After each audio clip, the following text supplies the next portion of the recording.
પ્રચાર શરૂ કર્યો, શું કહેશો સાહેબ? કોંગ્રેસ પક્ષ દ્વારા 5 સાબરકાંઠા લોકસભાના ઉમેદવાર તરીકે મારી પસંદગી કરી છે. એના ભાગરૂપે આજે સવારથી મેં પ્રચારના શ્રી ગણેશ કર્યા છે.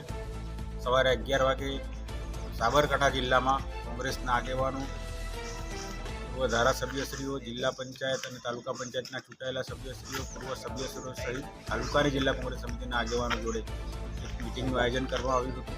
એ જ રીતે આજે બપોર પછી અરવલ્લી જિલ્લામાં પણ આ પ્રકારની મિટિંગોનું આયોજન અમે કર્યું છે અને કાર્યકર્તાઓ સાથે સીધો સંવાદ કરીને આગામી દિવસોમાં, આગામી સપ્તાહમાં દરેક તાલુકામાં હું ઉમેદવાર તરીકે જઈશ અને તાલુકા કોંગ્રેસ સમિતિમાં અમારા આગેવાનોને મળીશ અને આગળના દિવસોમાં કઈ રીતે ગામડે ગામડે સુધી પ્રચારમાં પહોંચી શકીએ એના મારા પ્રયત્નો છે. સાહેબ, કયા પ્રકારના મુદ્દાઓ ચૂંટણી માટે? અત્યારે ઉનાળાનો કપરો સમય ચાલે છે, કાળઝાળ ગરમી પડી રહી છે. આ વિસ્તારમાં સૌથી મોટી સમસ્યા હોય તો પીવાના પાણીની સમસ્યા છે.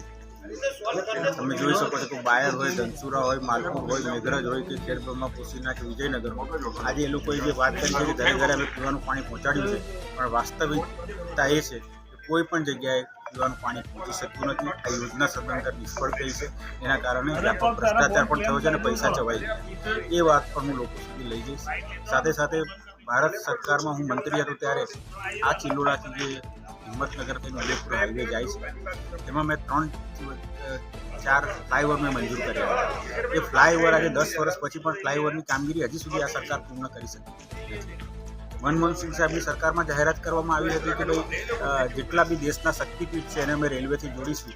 એમાં પણ અંબાજી ધામનો પણ ઉલ્લેખ કરવામાં આવ્યો હતો, પણ આજે અંબાજી સુધી પણ રેલવેની લાઇન પહોંચી શકી નથી. એટલે કેન્દ્ર સરકારના કોંગ્રેસ પક્ષની સરકાર દ્વારા મંજૂર થયેલા પ્રોજેક્ટ પણ આ સરકારે છેલ્લા 10 વર્ષમાં પૂર્ણ કર્યા નથી. અને મને એવું લાગી રહ્યું છે કે આ વિસ્તારના જે સાંસદ હતા, પૂર્વ સાંસદ હોય, પૂર્વ આ વિસ્તારના પ્રતિનિધિ હોય, એણે સાબરકાંઠા લોકસભાના જે પ્રશ્નો સંસદમાં ઉજાગર કરવા જોઈએ, એ ભારત સરકારમાં એની રજૂઆત કરવી જોઈએ, એ રજૂઆત પૂરતી કરી નથી. એના કારણે સાબરકાંઠા લોકસભાનો વિકાસ સમજાઈ ગયો છે. સાહેબ, ભાજપ દ્વારા 5 લાખથી વધુ લીડથી જીતવાની આશા રાખી છે અને આપણે શું કહેશો સાહેબ? ભાજપવાળા 6 મહિનાથી એમ કહે છે કે અમે 26-26 બેઠક જીતીએ છીએ. અમે 26-26 બેઠક 5 લાખથી જીતીએ છીએ. આટલો બધો આત્મવિશ્વાસ હોય તો ઉમેદવારો કેમ તમે વડોદરા અને સાબરકાંઠામાં બદલો? જીતવાના જોઈએ તો તમારે બીકુજીને ચાલુ જ રાખવા હતા. તમે તો 5 લાખની લીડ જ છે, તો પછી તમારે આમાં સાંભળવાની કહેવાય કે ઉમેદવારો બદલવાની જરૂર. પણ વાસ્તવિકતા એવી નથી. મળવાની શરૂઆત ભારતીય જનતા પાર્ટીમાં થઈ ગઈ છે. પછી એ સાબરકાંઠા હોય, વડોદરા હોય, વિજાપુર હોય, બનાસકાંઠા હોય, રાજકોટ હોય, અમરેલી હોય કે પોરબંદર હોય, દરેક જગ્યાએ તેમના મૂકેલા ઉમેદવારો સામે વિરોધના સૂર ઉમટી પડ્યા છે. એટલે 5 લાખની તો વાત છોડો, પણ આ વખતે ભારતીય જનતા પાર્ટી કદાચ 8 થી 10 બેઠક ગુજરાતમાં પણ ગુમાવે તો નવાઈ નહીં.